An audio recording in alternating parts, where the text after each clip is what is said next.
പുലി പതുങ്ങുന്നത് കുതിക്കാനാണ്. മോദിജിയുടെയും അമിത്ഷാജിയുടെയും കളികൾ കമ്പനി ഇനിയും കാണാനിരിക്കുന്നതേ ഉള്ളൂ. ഇനിയും വരും ദിവസങ്ങളിൽ അതിശക്തമായ തിരിച്ചടി ഉണ്ടാകും. BJPയുടെ ഒരുപാട് ക്യാപ്സ്യൂളുകൾ നമ്മുടെ ജിതിൻ ജേക്കബ് പൊളിച്ചടുക്കിയിട്ടുണ്ട്. ജിതിൻ BJP കാരൻ അല്ലെങ്കിൽ BJPയോട് അനുഭവമുള്ള വ്യക്തിയാണ്. ഒരു സെൻറ്റർ ടു റൈറ്റ് ഒക്കെ നിൽക്കുന്ന വ്യക്തിയാണ്. പ്രമുഖനായ നല്ല എഴുത്തുകാരനാണ്. പല കാര്യങ്ങളിലും ഞാൻ ഫോളോ ചെയ്ത് ഒരു വലതുപക്ഷത്തിൻ്റെയും അല്ലെങ്കിൽ സ്ട്രോങ് വലതുപക്ഷത്തിൻ്റെ നിലപാടൊക്കെ അറിയാൻ ആഗ്രഹിക്കുന്ന വ്യക്തിയാണ്. ഈ സമരത്തെ അതിശക്തമായി എതിർക്കുന്ന വ്യക്തി തന്നെയാണ് ജിതിൻ. പക്ഷേ ജിതിനുള്ളൊരു നന്മ എന്ന് പറഞ്ഞാൽ ജിതിൻ ഇത് തോറ്റു എന്ന് അംഗീകരിക്കാൻ മനസ്സ് കാണിക്കുന്നുണ്ട്. സാധാരണ BJPക്കാർ RSS പ്രവർത്തകർ ഇതിപ്പോഴും തോറ്റിട്ടില്ല, രാജ്യത്തിന് വേണ്ടി പ്രധാനമന്ത്രി തോറ്റു കൊടുത്തതായിരുന്നു എന്നൊക്കെയുള്ള ഡയലോഗിലാണ്. ജിതിൻ അറ്റ്ലീസ്റ്റ് ഒരു ഇൻ്റലക്ച്വൽ ഓണസ്റ്റി ഉണ്ട്. അതിനൊരു കാര്യം കൂടെയുണ്ട്, ജിതിൻ ഒരു ക്രിസ്ത്യാനിയാണ്. അത് ജിതിൻ കെ ജേക്കബ് എന്ന നല്ല ക്രിസ്ത്യാനിയുടെ ഉള്ളിലെ നന്മയാണ്. എല്ലാ യുദ്ധങ്ങളിലും എല്ലാവർക്കും ജയിക്കാൻ കഴിയില്ല. ജിതിൻ ജേക്കബ് പറയുന്ന പോലെ ഇതിൽ നരേന്ദ്രമോദിജിയും അമിത്ഷായും തോറ്റു എന്നങ്ങ് അംഗീകരിച്ചാൽ മതി. അംഗീകരിച്ചാൽ മാത്രം മതി. CPM ഇറക്കുന്ന ക്യാപ്സ്യൂളുകൾ പോലെ ക്യാപ്സ്യൂൾ ഇറക്കുന്നതിൽ അർത്ഥമില്ല. ഇനിയും ജിതിന് മനസ്സിലാൻ വേണ്ടിയിട്ടാണ് ഒരു കാര്യം. ഈ ക്യാപ്സ്യൂൾ ഇറക്കുന്ന ആരാന്നും കൂടെ ജിതിൻ അറിഞ്ഞിരിക്കണം. അത് BJP സെൻട്രലൈസ്ഡ് ആയിട്ടൊന്നുമല്ല. നമ്മുടെ രാജീവ് ചന്ദ്രശേഖർജി വട്ടം കൂടി നിന്ന് അല്ലെങ്കിൽ സംഘപരിവാർ വട്ടം കൂടി നിന്ന് നമുക്ക് എന്തൊക്കെ ക്യാപ്സ്യൂൾ ഇറക്കാമെന്ന് CPM ചെയ്യുന്നത് പോലെയല്ല, അല്ലെങ്കിൽ നമ്മുടെ AKG സെൻറ്ററിൽ നിന്ന് ക്യാപ്സ്യൂൾ വിതരണം ചെയ്യുന്ന പോലെയല്ല. അത്ര കേന്ദ്രീകൃത സ്വഭാവമൊന്നും കോൺഗ്രസിനോ BJPക്കോ ഒന്നുമില്ല. പകരം ഇതൊരു ഹിന്ദു മനസ്സിൻ്റെ വിഹ്വലതകളാണ്. അതായത് എല്ലാം തങ്ങളുടെ കൺട്രോളിൽ ഒതുക്കണം എന്ന് ആഗ്രഹിക്കുന്ന ഒരു സവർണ ഹിന്ദു മൈൻഡ് സെറ്റ് ഉണ്ട്. ആ സവർണ ഹിന്ദു മൈൻഡ് സെറ്റിന് സവർണ എന്നും കൂടി എടുത്തു പറയാൻ കാരണം പലപ്പോഴും ഇത് ദളിതന്മാർക്കില്ല, OBCകൾക്കില്ല. ഈ നമ്മുടെ നാട്ടിലാണെങ്കിൽ നായർക്കും നമ്പൂതിരിക്കും, അവിടെയാണെങ്കിൽ ശർമ്മയ്ക്കും വർമ്മയ്ക്കും കായസ്ഥനും ഇവർക്കൊക്കെ കാര്യങ്ങളെല്ലാം ഞങ്ങളുടെ കൺട്രോളിൽ ഉണ്ടാകണം. ആ കൺട്രോളിലില്ലെങ്കിൽ ഇതെല്ലാം ഞങ്ങൾ പുറകിൽ നിന്ന് നിയന്ത്രിക്കുന്നതാണെന്നൊക്കെ പറയുന്ന ഒരാളുണ്ട്. എൻ്റെ അടുത്തൊരു സുഹൃത്തുണ്ട്. പുള്ളി സംഗീ എന്ന് വിളിച്ചാൽ സമ്മതിക്കില്ല. പകരം നായരാണ്, സംഗീയാണ്, നമ്മുടെ അടുത്ത സുഹൃത്താണ്, one of the best friends ആണ്. പുള്ളി പണ്ട് അരവിന്ദ് കെജ്രിവാൾ വിജയിച്ച് വന്നപ്പോൾ ഡൽഹിയിൽ അരവിന്ദ് കെജ്രിവാൾ 87 സീറ്റ്, അതായത് 3 സീറ്റ് മാത്രമേ BJP കിട്ടിയുള്ളൂ, ബാക്കി എല്ലാ സീറ്റും ആപ്പ് ജയിച്ചു. അതായത് മോദിജി ജയിച്ചു കഴിഞ്ഞ് കുറച്ച് മാസങ്ങൾക്ക് ശേഷമാണ് എന്നോട് പുള്ളി ചിരിച്ചിട്ട് പറഞ്ഞു, അരവിന്ദ് കെജ്രിവാളിനെ ഡൽഹിയിൽ തളയ്ക്കാൻ മോദിജി ചെയ്തതാണ്. അതായത് മോദിജി തോറ്റൊന്നും അംഗീകരിക്കില്ല. ഇതിൻ്റെ എല്ലാം പിന്നിൽ മോദിജിയുടെ മാസ്റ്റർ സ്ട്രോക്ക് ആണ് എന്നൊക്കെ പറയുന്നതാണ്. ഇവരെയാണ് ഈ കോൺസ്പിറസി സിദ്ധാന്തങ്ങൾക്കൊക്കെ വീണു പോകുന്നത്. അതായത് ലോകം മുഴുവൻ ഞങ്ങളുടെ ആൾക്കാരാണ് ഭരിക്കുന്നതെന്നൊക്കെ പറയുന്ന ചില ടീംസും ഗഡീസും ഉണ്ടല്ലോ, അവരിൽ വീണു പോകുന്നതാണ്. അതായത് അരവിന്ദ് കെജ്രിവാൾ അവിടെ ഫൈറ്റ് ചെയ്ത് ജയിച്ചു, അതായത് ഇപ്പം തോറ്റു മാറി. ഇതൊന്നും ഇലക്ഷൻ ആകുമ്പം ജയിക്കും, അല്ലെങ്കിൽ ഒരു പോരാട്ടം ആകുമ്പം ചിലർ ജയിക്കും, ചിലർ തോക്കും. മോദിജിയും ജയിക്കും തോക്കും, രാഹുൽ ഗാന്ധിയും ജയിക്കും തോക്കും, അരവിന്ദ് കെജ്രിവാളും ജയിക്കും തോക്കും. പക്ഷേ ഇതിൻ്റെ എല്ലാം ഞങ്ങൾക്ക് കൺട്രോൾ ഉണ്ടെന്ന തെറ്റിദ്ധാരണയിലാണ് ഈ തീവ്ര വലതുപക്ഷക്കാർ പറയുന്നത്. മോദിജി അരവിന്ദ് കെജ്രിവാളിനെ ഡൽഹിയിൽ തളച്ചിടാൻ വേണ്ടി തോറ്റു കൊടുത്തതാണ് എന്നൊക്കെ പറയുന്നത് ഈ ഹിന്ദു അരക്ഷിത ബോധത്തിൽ നിന്ന് വരുന്നതാണ്. ഇത് പറയാൻ കാരണം ജിതിൻ ജേക്കബിൻ്റെ ആ പോസ്റ്റ് നമുക്കൊന്ന് വായിക്കാം. ക്യാപ്സ്യൂളുകൾക്ക് BJPയിലും ക്ഷാമമില്ല എന്ന് ഇപ്പോഴാണ് മനസ്സിലായത്. ജിതിൻ മനസ്സിലാക്കണം, അത് CPMൻ്റെ ക്യാപ്സ്യൂൾ പോലെയല്ല. CPMൻ്റെ ക്യാപ്സ്യൂൾ അറ്റ്ലീസ്റ്റ് സംഘടിത ക്യാപ്സ്യൂളാണ്. ക്യാപ്സ്യൂൾ എല്ലാവർക്കും അയച്ചു കൊടുക്കും. പക്ഷേ ഈ ക്യാപ്സ്യൂൾ വരുന്നത് ഈ സവർണ ഹിന്ദു മൈൻഡ് സെറ്റിൽ നിന്നാണ്. ഇനി BJPയുടെ ക്യാപ്സ്യൂളുകൾ ഒന്നും കാണാതെ ചെയ്യില്ല. പുലി പതുങ്ങുന്നത് കുതിക്കാനാണ്. ഓഗസ്റ്റ് 15 ഡൽഹി കത്തുന്നത് തടയാൻ വേണ്ടിയാണിത്. അതായത് രാജ്യത്തിന് വേണ്ടിയാണ് എന്ന് പറയുന്നതാണ്. ഇത് തന്നെ നമ്മുടെ ഈ റൈറ്റ് ടു ഫാർ റൈറ്റിനെ കേറ്റർ ചെയ്യുന്ന, അല്ലെങ്കിൽ സെൻറ്റർ ടു റൈറ്റിനെ കേറ്റർ ചെയ്യുന്നതാണ് മറുനാടൻ മലയാളിയൊക്കെ. ഇന്ന് മറുനാടൻ മലയാളി അദ്ദേഹം പറഞ്ഞിട്ടുണ്ട്, അതായത് മോദിജി തോറ്റു കൊടുത്തതാണ് എന്ന്. അത് തോറ്റതാണ് സംഭവിച്ചാൽ ഒരു പ്രശ്നവുമില്ല. പക്ഷേ ഇത് കാണേണ്ടതാണ്. തോറ്റു കൊടുത്ത് മോദിയെ ജയിപ്പിച്ച് ഇന്ത്യ. എനിക്ക് ഷാജൻജി ഇഷ്ടമായതുകൊണ്ടും മോദിജി ഇഷ്ടമായതുകൊണ്ട് ഞാനൊന്നും പറയാനില്ല. അപ്പോൾ തോറ്റു കൊടുത്ത് മോദി ഇന്ത്യയെ ജയിപ്പിച്ചു. ബാസിഗർ, ഷാറുഖ് ഖാൻ. പിന്നെ ഓഗസ്റ്റ് 15 ഡൽഹി കത്തുന്നത് തടയാനാണ്. സമരക്കാർ 3-4 പേർ സ്വയം തീ കൊളുത്തി ആത്മഹത്യ ചെയ്യാൻ ചാവേറാക്കി നിർത്തിയിരുന്നു. അങ്ങനെയൊന്നും സംഭവിച്ചിട്ടില്ല. പക്ഷേ അതൊരു ക്യാപ്സ്യൂളാണ്. ഇനിയാണ് മോദിജിയുടെ അമിത്ഷാജിയുടെയും കളികൾ. സമരക്കാരുടെ ഉദ്ദേശം നടന്നില്ല. ഇതാണ് ബെസ്റ്റ് സാധനം. കേട്ട് ചിരിച്ച് ഇല്ലാതാവും. നീയൊക്കെ ഭരണമാറ്റം നടത്താൻ നിന്നല്ലേ, ഇനിയും മോദി തന്നെ ഭരിക്കൂടാ. ഇനി വേറെ സാധനം ഇറങ്ങിയിട്ടുണ്ട്. മറ്റേ പ്രഹ്ലാദ് ജോഷി കടുക്കനിട്ട് കമ്മലിട്ട് പോയപ്പോൾ കടുക്കനിട്ടത് വരുന്നു. പ്രഹ്ലാദ് ജോഷി സംഘ ഡ്രസ്സിലൊക്കെ നിൽക്കുന്ന ഡ്രസ്സ് ഇട്ടുണ്ട്. ഒന്ന് ആര് വേണമെങ്കിൽ ആവട്ടെ, BJP ഒക്കെ സർക്കാർ ഒരിക്കലും RSകാരല്ലേ ഭരിക്കൂ, അല്ലെങ്കിൽ RSനോട് അനുബന്ധ ആൾക്കാരല്ലേ വരുള്ളൂ. അപ്പം ഈ തോറ്റു എന്ന് സമ്മതിക്കാനുള്ള മടി കാരണമാണ്. അതാണ് അതിൻ്റെ ബേസിക് സാധനം. തോറ്റവും സമ്മതിക്കാൻ മടിയാണ്. എപ്പോഴും ജയിച്ച് തന്നെ നിൽക്കണം എന്നുള്ളൊരു ധാർഷ്ട്യം ഉള്ളതിൻ്റെയാണ്. അടുത്തത്, സമരക്കാരുടെ ഉദ്ദേശം നടന്നില്ല. ഇനിയും ജിതിൻ്റെ അഭിപ്രായങ്ങളാണ്. നാണം കെട്ട് കീഴടങ്ങി, അതങ്ങ് സമ്മതിച്ചാൽ പോരെ. എന്തിനാണ് ഇങ്ങനെ ഉളുപ്പില്ലാതെ ക്യാപ്സ്യൂളുകൾ വാരി വിതറി കൂടുതൽ പരിഹാസ്യരാകുന്നത്? ഒരു ക്രിസ്ത്യാനിയുടെ സത്യസന്ധതയാണ് അത്. പലപ്പോഴും ഞങ്ങളുടെ സമുദായത്തിലെ പലർക്കും ഇല്ലാതായി പോകുന്ന സത്യസന്ധതയാണ്, ഒരു ഇൻ്റലക്ച്വൽ ഓണസ്റ്റി. ഇത് ആദ്യമായല്ല ദയനീയമായി കീഴടങ്ങുന്നത് എന്ന് മനസ്സിലാക്കുക. അന്നും ഇതേപോലുള്ള ക്യാപ്സ്യൂൾ ബഹളങ്ങളായിരുന്നു. തുടർച്ചയായി 3 കലാപങ്ങൾ, ആ വാക്കിനോട് യോജിപ്പില്ല, 3 പ്രതിഷേധങ്ങൾ, അതാണ് കറക്റ്റ്. തുടർച്ചയായി 3 പ്രതിഷേധങ്ങൾ, കലാപങ്ങൾ എന്നാണ് അദ്ദേഹം എഴുതിയിരിക്കുന്നത്. അദ്ദേഹത്തിൻ്റെ പോസ്റ്റ് വായിക്കുമ്പോൾ എൻ്റെ അഭിപ്രായം കൂടി ഇട്ട് പറയുകയാണ്, അത്രേ ഉള്ളൂ. എല്ലാത്തിലും ഒരേ ആളുകൾ, ഒരേ പാറ്റേൺ, അങ്ങനെയൊന്നുമല്ല. ഇത് കൂടുതൽ ജെൻസി ആയിരുന്നു, മുമ്പ് കൂടുതൽ സിഖുകാരും കർഷകരുമായിരുന്നു, അങ്ങനെ പലതുമാണ്. എല്ലാത്തിലും ദയനീയമായി സർക്കാർ കീഴടങ്ങി. ഇതിനു മുന്നേ ഉണ്ടായ കലാപങ്ങൾക്ക് ഉത്തരവാദികളായവരെ എന്ത് ചെയ്തു? കുറച്ചു ഗുണ്ടകൾ, നിരാഹാരം, ആസാദി മുദ്രാവാക്യം, മാധ്യമ പിന്തുണ, ഇത്രയും മതി കേന്ദ്ര സർക്കാർ മുട്ടുകുത്താൻ ഏതൊരു കൊച്ചുകുട്ടിക്ക് മനസ്സിലായി. കുറച്ച് ഗുണ്ടകളൊന്നുമല്ല. അവിടെയാണ് ജിതിൻ അടക്കമുള്ള BJPയോട് അനുഭാവമുള്ള എല്ലാ പാർട്ടികളും നിലനിൽക്കണം. BJPയോട് അനുഭാവമുള്ള ജിതിനോട് പറയാനുള്ളത്, ജിതിൻ അടക്കമുള്ളവർ ഇതിനെ ഡിസ്മിസീവ് ആകരുത്, ബഹുമാനിക്കണം. ജനങ്ങളുടെ പ്രൊട്ടസ്റ്റാണ്. മുമ്പ് അണ്ണാ ഹസാരെ പ്രൊട്ടസ്റ്റ് നടത്തി, ഇത് തന്നെയല്ലേ പറഞ്ഞത്? അണ്ണാ ഹസാരെ പ്രൊട്ടസ്റ്റിന് ഞാൻ പോയിട്ടുണ്ടായിരുന്നു. മറ്റേ BJPയുടെ കാശ് വഴി ചെയ്യുന്നതാണ്. അജിത് ഡോവൽ അടക്കമുള്ളവരുടെ ഓർഗനൈസേഷൻസ്, വിവേകാനന്ദ ഫൗണ്ടേഷൻ അടക്കം സപ്പോർട്ട് ചെയ്തിരുന്നു. ഒരു വിഷയം വരുമ്പോൾ നാട്ടിൽ വ്യത്യസ്ത അഭിപ്രായമുള്ളവർ വരും. അപ്പോൾ അവരെയൊന്നും ഈ ഡീമീൻ ചെയ്യരുത്. സമരക്കാർ ഓഗസ്റ്റ് 15 ഡൽഹി കത്തിക്കും, അത് തടുക്കാൻ ഉള്ള തന്ത്രപരമായ നീക്കമാണെന്നൊക്കെ പറയാൻ ഉളുപ്പില്ലേ? കറക്റ്റാണ്, അത് ചോദിക്കുന്നത് കറക്റ്റാണ്. ചൈനയിലേത് പോലെ TMN സ്ക്വയർ ആവർത്തിക്കണമെന്നായിരുന്നു എന്ന് ചോദിക്കുന്നവരുമുണ്ട്. ചൈനയിൽ ഒരിക്കലേ അങ്ങനെ ഉണ്ടായിട്ടുള്ളൂ, പിന്നീട് അവർ അതിനുള്ള അവസരം ഉണ്ടാക്കിയിട്ടില്ല. ഇവിടെയാണ് ജിതിന് തെറ്റുന്നത്. എന്താ അറിയോ ജിതിനെ, നമ്മൾ ചൈന എന്താ പറയണേ, നല്ല BJP മനസ്സോ BJP അനുഭാവമുള്ള ജിതിനെ ബഹുമാനിച്ചുകൊണ്ട് പറയുക, നമ്മൾ ഡെമോക്രസിയാണ്, നമ്മൾ ഏകാധിപതി അല്ല. നരേന്ദ്രമോദിജിയുടെയോ ജിതിൻ്റെയോ രാഹുൽ ഈശ്വറിൻ്റെയോ രാഹുൽ ഗാന്ധിയുടെയോ തന്തയുടെ വക മാത്രമല്ല ഇന്ത്യ, എല്ലാവർക്കും ഉള്ളതാണ് ഇന്ത്യ. നമ്മുടെ എല്ലാ അച്ഛനും അമ്മയ്ക്കും എന്താ പറയുക, അപ്പച്ചനും അമ്മച്ചിക്കും ഉമ്മയ്ക്കും ബാപ്പയ്ക്കും ഒക്കെ സ്ഥലമുള്ള നാടാണ് ഇന്ത്യ. മറ്റേ ചൈനയിലെ പോലെ ഏകകക്ഷി ഭരണമല്ല. ഈ ഉള്ളിലെ കമ്മ്യൂണിസ്റ്റ് ഫാസിസ്റ്റ് മെൻറ്റാലിറ്റി, അതായത് തീവ്ര കമ്മ്യൂണിസ്റ്റ് ഫാസിസ്റ്റ് മെൻറ്റാലിറ്റിയാണ് വരുന്നത്. എല്ലാ കമ്മ്യൂണിസ്റ്റും അങ്ങനെയാണെന്ന് എനിക്ക് അഭിപ്രായമില്ല.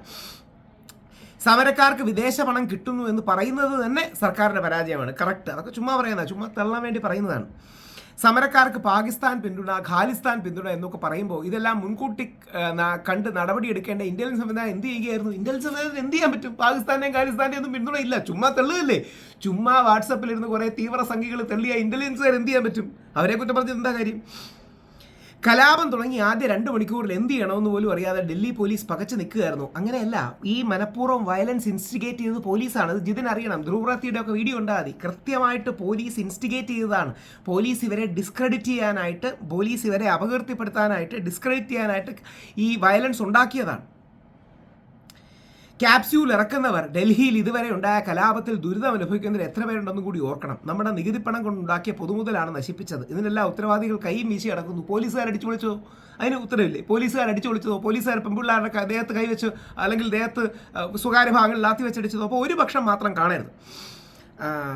സർക്കാർ എല്ലാ തവണയും കീഴടങ്ങുമെന്ന്, കലാപാരികൾക്കെതിരെ ഒരു നിയമ നടപടികളും ഉണ്ടാകില്ല എന്നും ഉള്ളപ്പോൾ അടുത്ത തവണ മുതൽ എന്തിന് പോലീസിനെ അവിടെ നിയോഗിക്കുന്നത്? വെറുതെ തല്ലുകൊള്ളാനോ? വൈകാരിക പ്രതികരണമാണ്. ഇന്ത്യൻ രാഷ്ട്രീയം അറിയാത്തതുകൊണ്ടാണ് ഇങ്ങനെ പറയുന്നത്. BJPയുടെ തന്ത്രപരമായ നീക്കമാണ്. കലാപകാരികളുടെ എല്ലാ ആവശ്യങ്ങളും അംഗീകരിച്ചുകൊണ്ട് ഇനിയിപ്പോൾ അവർക്ക് എന്ത് ചെയ്യാൻ കഴിയുമെന്ന് ചോദിക്കുന്നവരോട് എന്ത് മറുപടി പറയാനാണ്? ആദ്യത്തേത് കലാപകാരികളല്ല, വിദ്യാർത്ഥികളാണ്, നമ്മുടെ പിള്ളേരാണ്. അതുകൊണ്ട് ഒരു BJP അനുഭാവി അങ്ങനെ വിളിക്കരുത്. BJPയുടെ ഒരു ഐഡിയോലോഗൊക്കെ ആവാൻ എന്താ പറയണേ പറ്റിയ ഒരാളാണ് ജിതൻ. കാര്യം എന്താ പറയണേ, ഈ പോസ്റ്റിനോട് എനിക്ക് യോജിപ്പില്ല, ഇല്ലെങ്കിൽ ബാലൻസ്ഡ് ആണ്. മുമ്പ് മുസ്ലിം സമുദായത്തെക്കുറിച്ച് നല്ലൊരു പോസ്റ്റ് എഴുതിയിട്ടുണ്ട്, ഞാൻ ഇത് ഹൈലൈറ്റ് ചെയ്തു. പ്രത്യേകിച്ച് ഒരു ക്രിസ്ത്യാനി ഇങ്ങനെ പറയുമ്പം ഹിന്ദു ഹൈലൈറ്റ് ചെയ്യേണ്ടത് നമ്മുടെ മുസ്ലിം സഹോദരങ്ങളും ആയിട്ടുള്ള ഐക്യത്തിനും പ്രധാനമാണ്. അതായത് മുസ്ലിങ്ങളോട് അസൂയ തോന്നിയിട്ട് കാര്യമില്ല എന്നൊക്കെ. കലാപം ഉണ്ടാകുന്നത് മാസങ്ങൾ നീണ്ടു നിൽക്കുന്ന തയ്യാറെടുപ്പുകൾ കൊണ്ടാണ്. അങ്ങനെയാണ് വർഗീയ കലാപങ്ങൾ ഉണ്ടാകുന്നത്. അങ്ങനെയാണ് യുപിയിലും ബീഹാറിലും അടക്കം മനഃപൂർവ്വം മാസങ്ങൾ പ്രിപ്പയർ ചെയ്തിട്ടാണ് ഏതെങ്കിലും ഒരു പശുക്കുട്ടിയുടെ തല സ്വന്തമായിട്ട് അവിടെ കൊണ്ട് വെട്ടി അമ്പലത്തിൻ്റെ ഫ്രണ്ടിൽ ഇട്ടിട്ട് മുസ്ലിങ്ങളുടെ തലയിൽ കലാപം ഉണ്ടാക്കുന്നത്. ഇത് അതുപോലല്ല, ഇത് പോലീസ് ഉണ്ടാക്കിയ വയലൻസ് കൂടെയാണ്. വിദ്യാർത്ഥികളുടെ ഭാഗത്തുനിന്ന് റിയാക്ഷൻ ഉണ്ടായില്ലെന്നൊന്നും പറയുന്നില്ല, അതും ഉണ്ടായിട്ടുണ്ട്. കേരളത്തിലും ഗൾഫിലും ഒക്കെ ഇരുന്ന് ഇന്ത്യക്കെതിരെ വിഷം തുപ്പുന്ന ഒരുത്തനെയെങ്കിലും കേസെടുത്ത് ശിക്ഷിക്കാൻ കഴിഞ്ഞിട്ടുണ്ടോ? അവിടെയും ജിതിനടുത്ത തെറ്റ് പറ്റുന്നുണ്ട്. ഇന്ത്യക്കെതിരെ അല്ല, മോദിജിക്കെതിരെ വിഷം ഉണ്ടാക്കരുത്, സംശയമൊന്നുമില്ല. മോദിജി അധിക്ഷേപിക്കരുത്. ഞാൻ പറയുമ്പോൾ അറിയാതെ പോലും മോദിജിനെ വരൂ, അല്ല എനിക്ക് വരത്തുപോലുമില്ല. പക്ഷേ മോദിജി അല്ല ഇന്ത്യ, രാഹുൽ ഗാന്ധി അല്ല ഇന്ത്യ, മഹാത്മാഗാന്ധി പോലും അല്ല ഇന്ത്യ.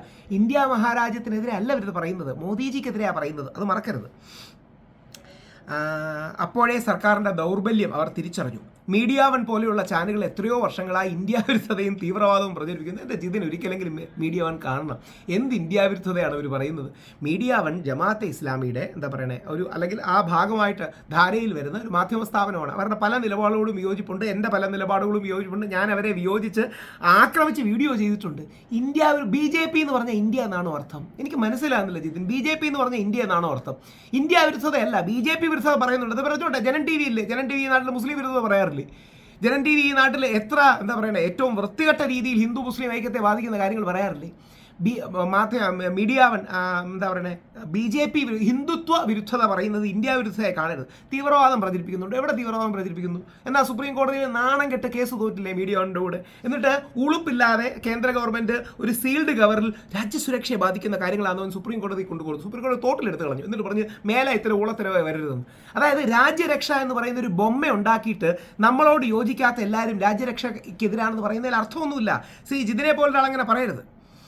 മോദി സമരവേദിയിലെത്തി നേതാക്കളുടെ കാല് പിടിക്കണമെന്ന ആവശ്യം സമരക്കാരുന്നയിക്കാത്ത ഭാഗ്യം എന്നേ പറയുന്നുള്ളൂ. അങ്ങനെയൊന്നും ആരും പറയില്ല. മോദിജിയെ ബഹുമാനമാണ്.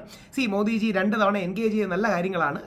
ജിതിന് ആ തോൽവിയുടെ വിഷമത്തിൽ ചെയ്തതാണ്. ജിതിന് അറ്റ്ലീസ്റ്റ് ഇൻ്റലക്ച്വൽ ഓണസ്റ്റി കൊണ്ടുകൊണ്ടാണ് തോറ്റതിൻ്റെ വിഷമം കാണിക്കുന്നത്. എനിക്ക് 1-2 വീഡിയോ എൻ്റെ 2 ഓഡിയോ കോൾസ് ഉണ്ട്, ഞാൻ കൊടുക്കണമെന്ന് വിചാരിച്ചാൽ. തമാശ എന്താ അറിയുമോ? അതിൽ മോദിജി ജയിച്ചതാണെന്നൊക്കെ പറയുന്ന ചില തീവ്ര സംഘി ആൾക്കാരുണ്ട്. മോദിജി ജയിക്കുകയായിരുന്നു, നിങ്ങൾക്കറിയില്ല. രാഷ്ട്രവിരോധികളുടെ മുഖം മൂടി വലിച്ചു കീറാനായി മോദിജി ഇത്രയും കാലം ഡിലേ ചെയ്യിക്കുകയായിരുന്നു. സോഷ്യൽ മീഡിയ മോണിറ്റർ ചെയ്യുന്നതൊക്കെ പറയുന്ന മണ്ടന്മാരുണ്ട്. ശരിക്കും മോദിജിയെ കുറ്റം പറയാൻ പറ്റില്ല. ഇത്തരം മണ്ടന്മാരെ എങ്ങനെയെങ്കിലും നയിച്ചുകൊണ്ടുകൂടെ പോണ്ടേ. ഇനിയും BJP സർക്കാരിനെ കുറിച്ചാണ്. ഇതിൻ്റെ കോട്ടം ഇനി എല്ലാ മേഖലയിലും കാണാൻ കഴിയും. ഇനി ആരും വകവെക്കില്ല. അങ്ങനെയൊന്നുമല്ല, വകവെക്കും, ബഹുമാനിക്കും. പക്ഷേ ആരും പേടിക്കില്ല. അത് പാടില്ല. ആ പേടിയുടെ പുറത്തല്ല നമ്മുടെ രാജ്യം ഭരിക്കേണ്ടത്. ഭയമല്ല ഭരിക്കേണ്ടത്. ഇത് നാസി ജർമ്മനി അല്ല, മുസോളിനിയുടെ ഇറ്റലി അല്ല. ഇത് ഇന്ത്യയാണ്. മഹാത്മാഗാന്ധിയുടെയും ബുദ്ധൻ്റെയും ഇന്ത്യയാണ്. അതുകൊണ്ട് ഭയത്തിൽ ആരെയും പേടിപ്പിച്ച് ഭരിക്കാൻ പറ്റൂല. അങ്ങനെ പ്രതീക്ഷിക്കേണ്ട. BJP ഇനിയുള്ള തെരഞ്ഞെടുപ്പുകൾ വിജയിക്കുമായിരിക്കും. അത് ശരിയാണ്. നല്ല ഇലക്ഷൻ മെഷീനുണ്ട്, നല്ല കാശുമുണ്ട്. ഇനിയിപ്പോൾ 2029 തെരഞ്ഞെടുപ്പിൽ 500 സീറ്റ് നേടി വിജയിച്ചാലും ഇതിൻ്റെ നാണക്കേട് എന്നും വേട്ടയാടും. എത്രയൊക്കെ ക്യാപ്സ്യൂൾ ഇറക്കിയാലും ഇത് മാറില്ല. ഈ ഫോട്ടോയും ജിതിൻ ജേക്കബാണ് ഇട്ടിരിക്കുന്നത്. ഞാൻ മോദിജിയുടെ അത്യാവശ്യം നല്ല ഫോട്ടോകൾ ഇടാറുള്ളൂ. ജിതിൻ ഇട്ടതാണ്. ഇനിയും താഴെ വരുന്ന ന്യായീകരണങ്ങൾ കേട്ട് ചിരിച്ച് മരിക്കുകയാണ്. തോറ്റു കൊടുത്തുകൊണ്ടും ജയം കൊയ്യാം ജിതിൻ. ചില തോൽവികളും മുട്ടുമടക്കലുകളും വിജയത്തിൻ്റെ ചവിട്ടുപടികളാണ്. വൈകാരികത പ്രകടിപ്പിക്കുക, ഞാൻ നിങ്ങളുടെ കൂടെയാണെന്ന് പറയുക, ഇതെല്ലാം തന്ത്രത്തിൽപ്പെടും. ഇത് തന്ത്രമോ തോൽവിയോ അറിയില്ല. ഇത് തന്ത്രമോ തോൽവിയോ ആണ്. ചൈനയുടെ പോലെ അല്ലല്ലോ ഇതുപോലെ സംവിധാനം. അത്രയെങ്കിലും വിവരമുണ്ടല്ലോ. മോദി ഒന്ന് താഴ്ന്നു കൊടുത്തു. അതുകൊണ്ട് തിരക്കിൽ വന്ന് പെട്ടിരിക്കുന്ന കുറച്ച് പാവം കുട്ടികളുടെ അച്ഛനമ്മമാർക്ക് അവരുടെ മക്കളെ നഷ്ടപ്പെട്ടില്ല. അതായത് തന്ത്രപൂർവമായൊരു തോൽവിയായിരുന്നു ഇത്. വിജയത്തേക്കാൾ ഗുണഫലങ്ങൾ ഉണ്ടാക്കുന്ന പരാജയങ്ങളുണ്ട് എന്ന് ചിലർ പറയുന്നു. ഇനി കരയുന്ന ഒരു BJP സുഹൃത്താണ്. നിരാശയുടെ ആവശ്യമൊന്നും വേണ്ട ജിതിൻ. സൂപ്പർ പവർ ഒന്നുമല്ല BJP. നൂപുർ ശർമ്മ വിട്ടുകൊടുത്തു. രോഹിത് വെമുല കേസ് സ്മൃതി ഇറാനിയെ വിട്ടുകൊടുത്തു. കർഷക സമരം വിട്ടുകൊടുത്തു. ഇപ്പം ധർമ്മേന്ദ്ര പ്രധാൻ. അങ്ങനെ പലതും കൊണ്ടും കൊടുത്താണ് വളരുന്നത്. അത് കണ്ട് പനിച്ചാൽ കട്ടിലിൽ കിടക്കേണ്ടി വരും. അപ്പോൾ അത് എന്താ പറയണേ, അത്യാവശ്യം സെൻസിബിളാണ്. ഡിജിറ്റൽ ഇന്ത്യ ആക്കി കൊടുത്തിട്ട് ഇത്രയും ഫോളോവേഴ്സിനെ പാറ്റ പോലെ ഒരു പേജിന് കിട്ടുമ്പോൾ അവരുടെ ലക്ഷ്യം എന്താകുമെന്നോ അല്ലെങ്കിൽ ഇങ്ങനെയുള്ള രാജ്യദ്രോഹപരമായ നീക്കത്തിലേക്ക് പോകാൻ ആഹ്വാനം ചെയ്യുന്ന സോഷ്യൽ മീഡിയ പ്ലാറ്റ്ഫോമുകൾ ഹാക്ക് ചെയ്യാൻ പോലും സാധിക്കാത്ത ഇൻ്റലിജൻസ് സംവിധാനമാണ് നോക്കുള്ളത്. ഷെയിം. ഒരു സന്ദീപ് നമ്പ്യാർ പുള്ളി ഫോട്ടോ കേട്ടിട്ടുണ്ട്.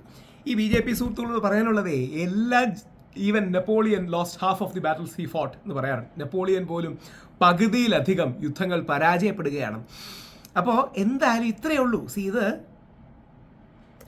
ഇത് എന്തായാലും ജിതിൻ്റെ ആ ഇൻ്റലക്ച്വൽ ഇൻറ്റഗ്രിറ്റി, ഓണസ്റ്റി അംഗീകരിക്കുന്നു. അത് ജിതിൻ ഒരു ക്രിസ്ത്യാനി ആയതുകൊണ്ടാണ്. ഈ സവർണ ഹിന്ദു ബേസുള്ള അല്ലെങ്കിൽ ഈ തീവ്ര ഹിന്ദുത്വവാദികളുടെ ഭാഗത്തുള്ള ചില ആൾക്കാരുണ്ട്. 90% സവർണ ഹിന്ദുക്കളും നല്ലതാണ്. ബാക്കി വരുന്ന ഈ 10% തീവ്ര ഹിന്ദുത്വവാദികളെക്കുറിച്ചാണ് പറയുന്നത്. ഇവരുടെ മനസ്സിലെ ആത്മീയ ശൂന്യതയാണ് ഇതിൻ്റെ പ്രശ്നം. അത് ജിതിനെ പോലുള്ളവർ എന്തെങ്കിലും അഡ്രസ്സ് ചെയ്യണം. അതായത് അടിസ്ഥാനപരമായി എപ്പോഴും അപ്പുറത്തൊരു ശത്രു വേണം. ഈ ശത്രു ഒന്ന് നമ്മളെ ഇല്ലാതാക്കുന്നു എന്ന് പറഞ്ഞുകൊണ്ടേയിരിക്കണം. ചിലപ്പോൾ അത് ക്രിസ്ത്യാനിയാകും, ചിലപ്പോൾ അത് മുസ്ലിം ആകും, ചിലപ്പോൾ അത് കമ്മ്യൂണിസ്റ്റുകാരനാകും. അങ്ങനെ ഈ ശത്രുവിനെ തിരയുന്ന ഗോഡ്സെയാണ് സാക്ഷാൽ മഹാത്മാഗാന്ധിയെ കൊല്ലുന്നത്. ഈ സ്പേസ് റിഫോം ചെയ്യണം എന്നുള്ളതാണ് നമ്മൾ ചെയ്യേണ്ടത്. ഈ ഹിന്ദുത്വവാദികൾ നമ്മുടെ നാടിൻ്റെ മക്കൾ തന്നെയാണ്, ഭാരതമാതാവിൻ്റെ മക്കളാണ്, ഇന്ത്യൻ പൗരന്മാരാണ്. അവരെ നന്നാക്കാൻ നോക്കണം. എന്തായാലും ജിതിൻ്റെ ഈ ഇൻ്റലക്ച്വൽ ഓണസ്റ്റി നല്ലതാണ്. പക്ഷേ ജിതിനും ഈ കടുപ്പമുള്ള ലൈൻ വിടണം. ഇത് നമ്മുടെ നാട്ടിലെ പിള്ളേരാണ്. അവരുടെ വിജയത്തിൽ നമുക്ക് ആനന്ദിക്കാൻ കഴിയണം. നമുക്ക് നോക്കാം എന്തായാലും അജിതിൻ്റെ ആ പോസ്റ്റ് എനിക്ക് വളരെ സന്തോഷകരമായി തോന്നി. അറ്റ്ലീസ്റ്റ് ഒരാൾ അംഗീകരിക്കെങ്കിലും ചെയ്തല്ലോ തോറ്റു. മോദിജി പതുങ്ങുകയാണ് കുതിക്കാൻ എന്ന് പറയാതെ ഇരിക്കാനുള്ള മാന്യത കാണിച്ചത്. നമസ്കാരം.